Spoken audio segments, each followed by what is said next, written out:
আজ থেকে ১০ বছর আগেও যার কাছে ফুচকা খেতাম ঠিক আজও তার কাছে খাই। আর ফুচকা খাওয়া বাদেও আজ শহরের ভিতরে কি করলাম সেটা আপনাদের সাথে শেয়ার করব। আসসালামু আলাইকুম, কী অবস্থা, কেমন আছেন সবাই?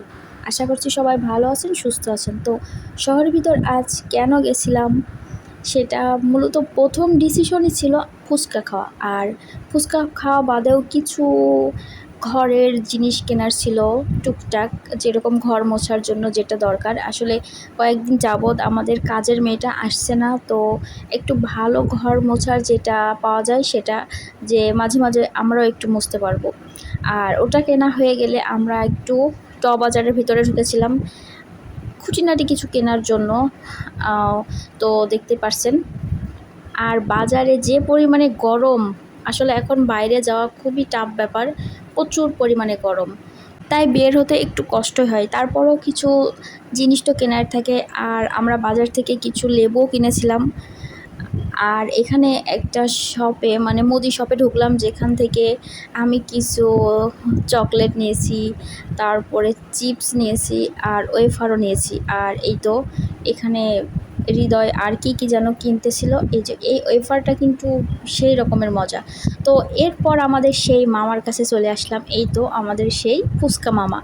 এই মামাটার কাছ থেকে আজ থেকে ১০ বছর আগ পর্যন্ত যেই ফুচকাটা খেয়েছি ঠিক এখনও সেই ফুচকাই খাই। আর এই মামার ফুচকা ছাড়া আর কোনো ফুচকাই যেন ভালো লাগে না। তো মামা অনেক দিন পরে মামার সাথে দেখা, আসলে সে সবসময় থাকতে পারে না, অন্য যে কর্মচারী আছে তারা থাকে, তার অন্য আরও বিজনেস আছে।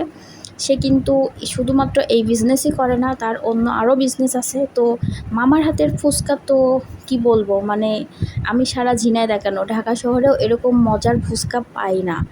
এখানে ছাড়া আমার কোনো জায়গার ফুচকাই এতটা ভালো লাগে না। তো মামা বলল, তো মামার সাথে এতদিন পরে দেখা, তো মামা তোমার একটা মজা করে ফুচকা বানাই দিই। এই তো দেখতে পারছেন, মামা এত সুন্দর করে ফুচকা বানাই দিয়েছে, মাশাল্লাহ। আমি কি বলবো, আমি তৃপ্তি সহকারে খেতাম। যখন এই ফুচকার দামটা ছিল 10 টাকা প্লেট, তখন থেকে আজ পর্যন্ত এই ফুচকাটাই খাই। আর এটা খেতে মাশাল্লাহ এত ভালো লাগে, এত মজা লাগে। আমাদের এই ফুচকা মামার দোকানটা ছিল ঝিনাইদহ শিল্পকলা একাডেমির সামনের দিকে। তো খুব তৃপ্তি সহকারে অনেক দিন পর ফুচকা খাইলাম, খেয়ে এবার বাসায় চলে গেলাম। বাসায় গিয়ে দেখি আমার আপু তামিমের কাছে, আমার বোনের ছেলে, ওর কাছে আম পাঠিয়েছে। ওদের বাগান আছে অনেক আমের, তো আম পেকেছে। আর ও আমাকে ছাড়া খাইতেই পারছে না, এই জন্য পাকা আম দিয়ে কাঁচা আম হৃদয়ের পছন্দ, এই জন্য ওর জন্য দেখতেই পারছেন একটা বড় ঝুড়িতে কাঁচা আম পাঠিয়েছে, আর আমার জন্য পাকা আম। তো আজকের ভিডিওটা এই পর্যন্তই। সবাই ভালো থাকবেন, সুস্থ থাকবেন, আল্লাহ হাফেজ।